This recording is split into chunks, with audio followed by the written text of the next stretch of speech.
Olá, sejam bem-vindos a mais um SOS Convida. O SOS Convida é realizado pela SOS do Câncer, Associação de Combate e Prevenção ao Câncer Infantil e Adulto, e auxilia também crianças com síndromes raras.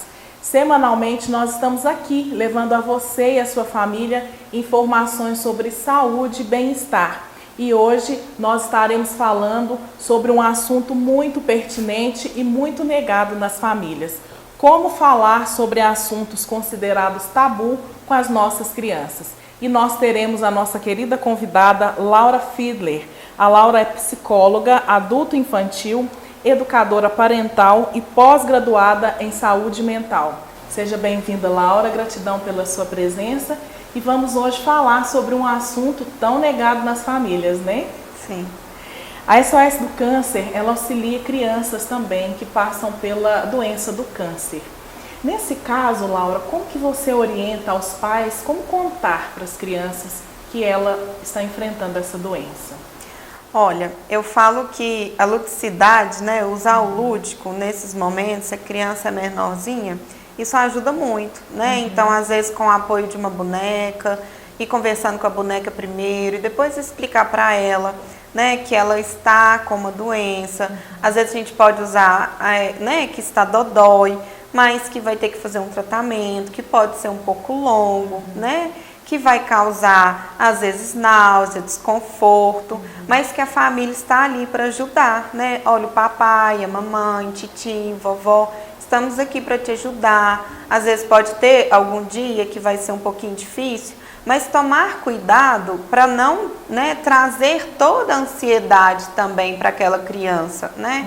Então conta onde que vocês vão, pode mostrar, dependendo alguma coisa na internet, olha, a gente vai no hospital, o hospital é isso, né? O médico é assim, o médico vai conversar com você, né? Ele vai fazer tal procedimento para que a criança já saiba um pouco, né? Tomar cuidado com aquelas falas de que não vai doer. Ah, não vai doer, você vai lá, mas não vai doer, vai ficar tudo ótimo, né? Criança precisa entender que às vezes vai doer. Olha, pode doer um pouquinho, mas depois vai passar, né? A gente vai estar aqui com você te ajudando. Então, ter essa clareza também é importante para que a gente não traga uma mentira para a criança, né?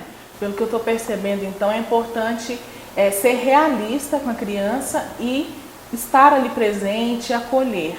Ser realista, né? Mas tomar um cuidado também, porque muitas vezes a notícia do câncer, né?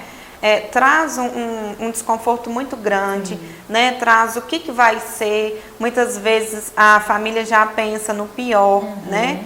E aí a gente entender que a criança, ela não tem o mesmo entendimento que o adulto, né?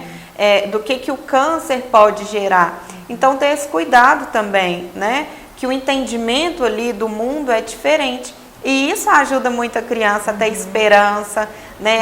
Vamos fazer o tratamento, vai correr tudo bem, né? Isso traz energia para a criança. E auxilia até no tratamento, eu acredito. Né? Auxilia muito no tratamento.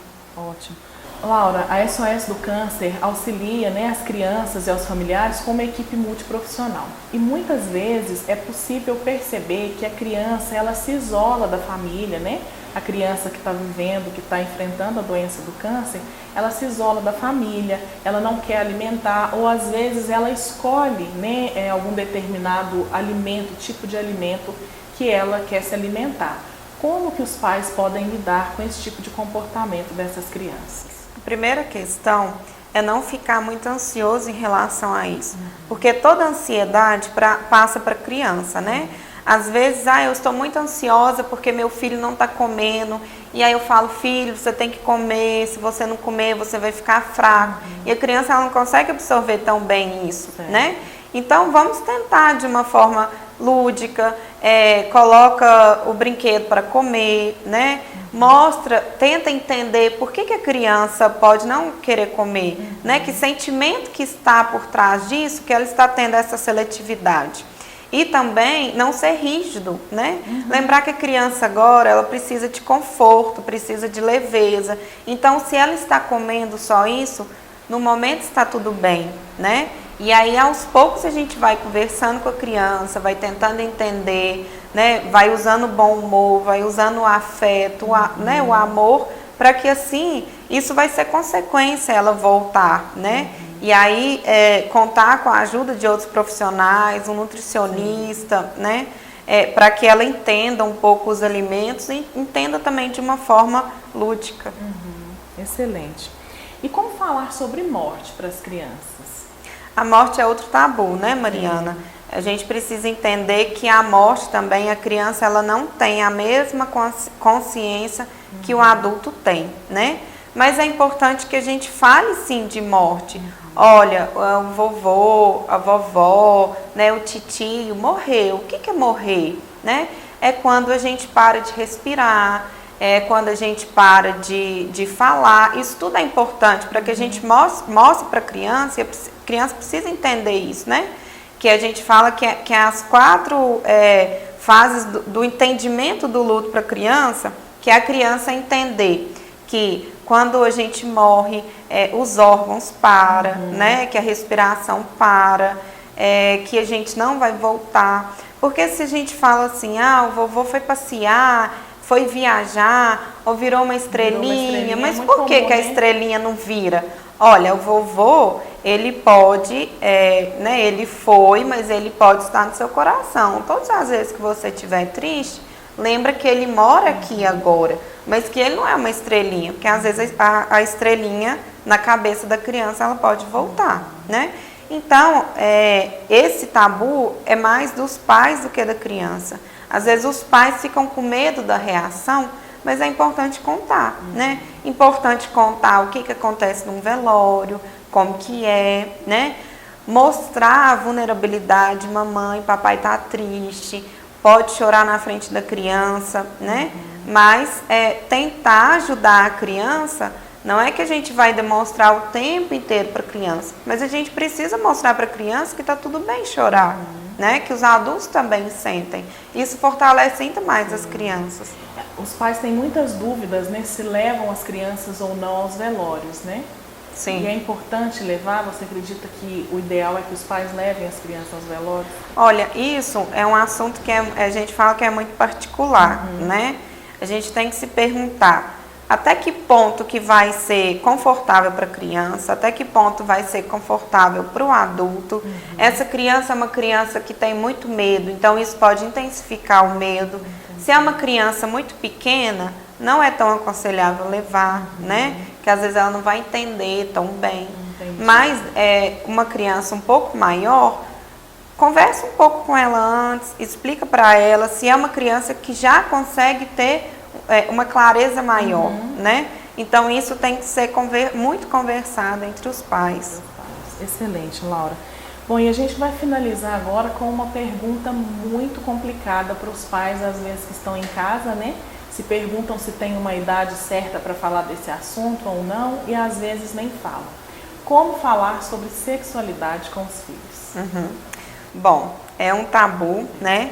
A gente precisa entender que esse assunto ele precisa ser muito falado, né?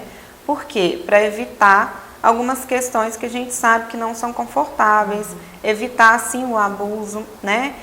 Hoje tem até como se fosse um sinal de trânsito, mostrar para a criança o verde, o vermelho e o amarelo.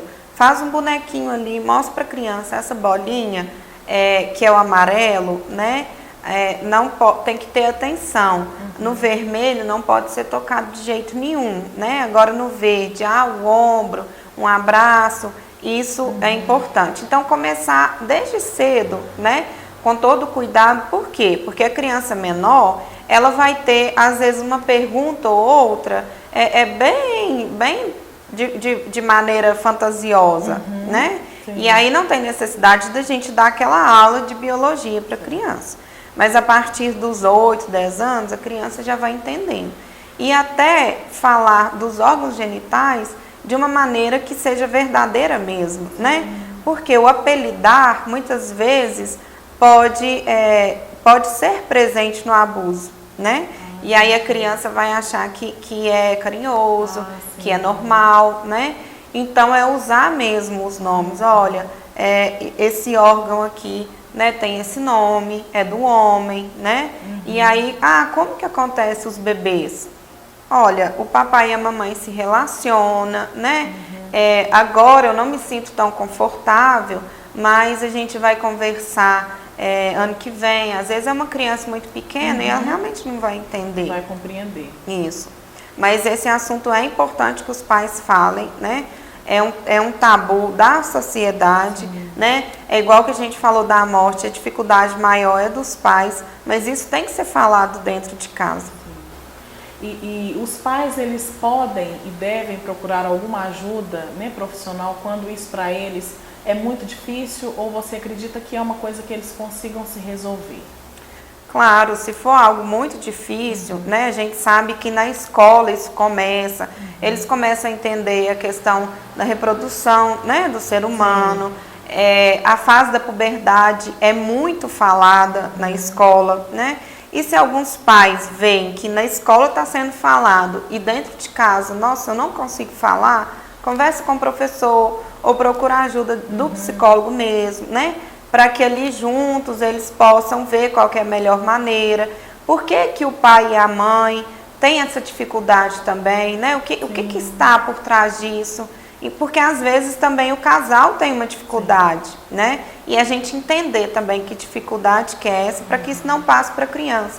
Sempre lembrando também, a gente fala que a parte da sexualidade, às vezes o menino ele começa a se tocar, né? E às vezes isso parte muito para uma questão religiosa, uma questão de valor, mas tomar um cuidado, né? Às vezes a criança fala assim, tira a mão daí, senão a gente vai cortar, isso é pecado. E a gente tem que entender que muitas vezes isso traz crenças para a criança que pode gerar algumas questões na vida adulta, né?